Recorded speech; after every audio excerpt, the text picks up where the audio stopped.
Why did we change Katarina's kit to On Hit? When the item system was reworked, I think 5 years ago, we removed a lot of the items Katarina built, specifically the hybrid items. And she's a character with daggers that doesn't like to attack at all. And so her designer, Captain Gameplay, felt that it could make a lot of sense to give her some on-hit builds to help, make a lot of just different choices for her for the AP items, the AD items, things like that. And, help it play into the fact that she has daggers, stuff like that. So, she has an on-hit build now. Whether or not that on-hit build has worked for her in the long term is a different question. But originally it was put in to kind of like help move her builds to a new spot when she was losing a lot of the hybrid items that she built historically, things like Hextech Gunblade. And so it was meant to like open up new options with things like Blade of the Ruin King and Kraken Slayer and Nashor's Tooth and Lichbane, stuff like that. Whether or not that's worked out in the long term, I think is another question. It seems like whenever specific on-hit items are good on her, we tend to nerf them down. And it seems like a lot of the on-hit items, even when they are good on her, don't tend to be like preferred to be played, even if they're powerful.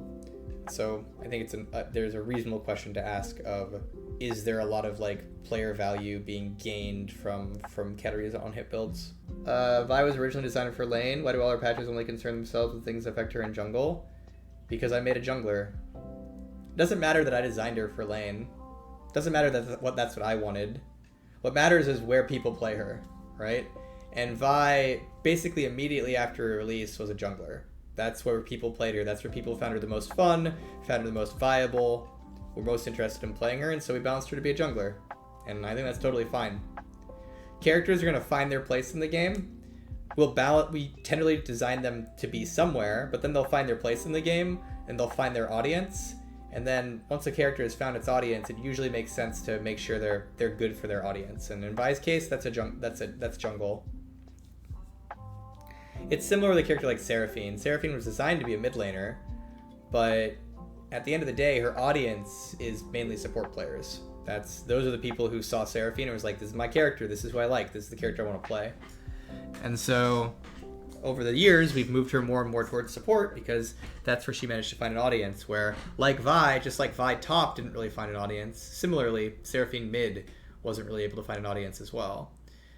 We probably would have balanced Seraphine very differently over the years had we seen more players, interested to play her in mid. But overwhelmingly, players were interested in playing her support, and then also some AP carry as well. And the case with Vi is overwhelmingly players were playing her in jungle and top lane, not so much. So we just really haven't focused. As a game designer, what are League's biggest problems? If I was to describe the single biggest existential issue facing League of Legends, it is that it is possible, it is very hard for the younger generation to get into League of Legends and enjoy it.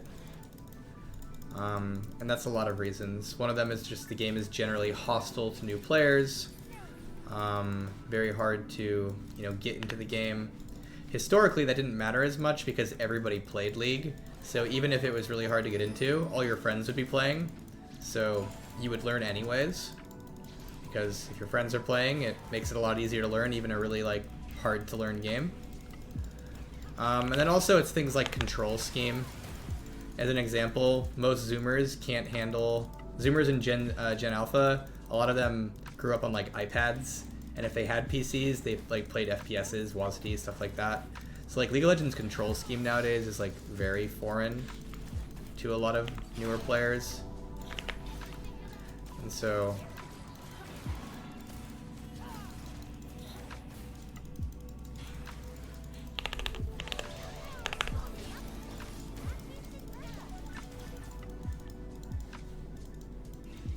Okay. So yeah, that's my biggest thing about League of Legends is that it's just, especially for younger players, it's just hard to get into it. It's hard to get into it nowadays.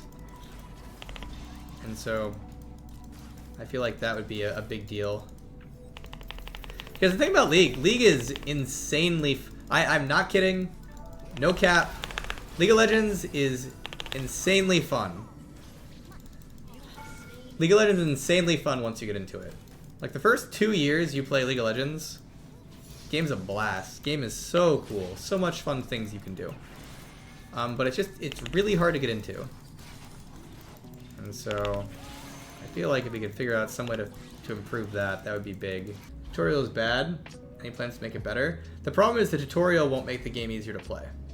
A lot of people have this like misplaced idea that the tutorial is what you need. Like if you just wrote it all down, then people would have fun, like be able to get into League of Legends. That's not it. Tutorials can help, but like for a game like League, a tutorial is not what's gonna allow people to like really get into the game and enjoy it.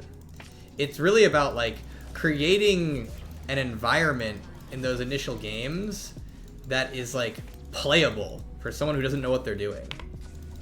That's like more of the challenge there. Like a safe place to learn, basically. So Aram, honestly, yes. Aram, if you could pick the champion you wanted, would be like generally like a decent way to like potentially get into the game. The problem with Aram is you cannot pick the champion you want, and that is like a big like no in terms of like, you know, being able to get a new player into the game. It's like League of Legends' strength, one of its huge strengths is its characters. And so you need to be able to find, it needs to be something that like a new player can play it, pick the characters they like, and enjoy the game on them. But Aram does provide an environment where it's like, you know, it's easy to fail, right? You can do the basic things of interact with minions, fire your abilities, do things like that. And if you screw up, it's okay, just run back, right? So Aram has some of those things. A weighted normal of all the win conditions isn't sufficient. I mean, it could be. The problem is players would figure out what they have to play to, and then they'd start abusing the system. And so, like, one of the reasons League of Legends, you know, over the years has been pretty staunch that the main thing that affects your elo in like almost all cases is just your win rate. Is like, did you win or did you lose? Is just very often it's like when you move towards a system that favors certain statistics, players will eventually figure out what that system is and then how to like take advantage of it, right? And so the question is, and by the way, even if they don't figure it out, they'll think they'll figure it out. That's another thing to note is if players know that there's performance metrics that like improve your score, even if they don't know what those metrics are, they'll guess and they'll assume it. And then whatever they assume is correct, they'll start playing around it. And so the question to ask about performance-based like things like that is, what are you incentivizing? So a system that overweights kills means everybody should play assassins, and if you're playing a tank, you screwed up, right? A system that overweights farming, everybody should play Ziggs, and if you played LeBlanc, you screwed up, right? And I'm being like very simplistic with the idea here. Of course, like you can do a big model that takes in lots and lots of different things, but that's just the challenge. And so one of the things Valorant does is as they get higher and higher rated in Valorant, personal performance matters less and less for how much MMR you win at the end of a game. So Valorant does do personal performance. They do pay attention to things like, you know, who you're killing and how successful you are. But as the game gets more and more higher and higher MMR, that weighting goes down. And the reason for that is at Valorant, at the higher levels of play, they really want to encourage like team play in a way that is not as important to encourage in like lower levels of play. And so you shouldn't be punished, as an example, if you're Radiant and you're picking a controller who doesn't really take fights very often. Whereas if you're like really looking for performance-based gains, you're going to probably be taking a duelist because they're going to be getting more kills, making more plays, right?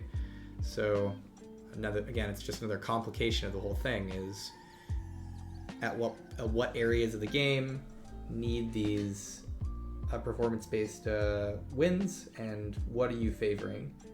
Because especially in a game like League of Legends, there's just so many different ways to win the game with so many different champions, with so many different win cons, that there's a very real risk of moving players towards specific types of play that could be bad or could not be. It depends.